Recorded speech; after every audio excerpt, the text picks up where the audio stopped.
कोई बात करे तो पूरे खुलूस और तवज्जो के साथ उसकी बात सुनिए, कोई राय कायम किए बगैर।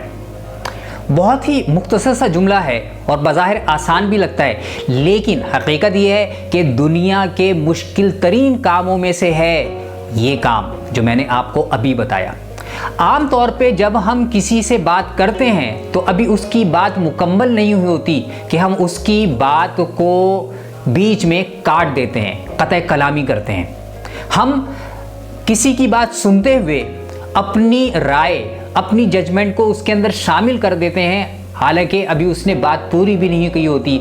इस जजमेंट के नतीजे में होता यह है कि हम अपने तई उसको गलत या मनफी समझना शुरू कर देते हैं। खुलूस ये है कि हमारे दिल में उसके लिए मोहब्बत के, काइंडनेस के, रहमदिली के बेहतरीन जज्बात मौजूद हों, और तवज्जो ये है कि आप उसकी बात सुनते हुए अपने ऑटोबायोग्राफिकल रिस्पॉन्स या अपनी ज़ाती तजर्बात और वाक़यात को अपने जहन में दोहराना शुरू ना कर दें, बल्कि सामने वाला आपसे जो कुछ कह रहा है उस पर मुतवज्जे हों, उसकी बात को समझें। और समझ नहीं पा रहे तो कम से कम समझने की कोशिश तो ज़रूर कीजिए, बग़ैर किसी जजमेंट के, बग़ैर उसे रोके टोके हुए।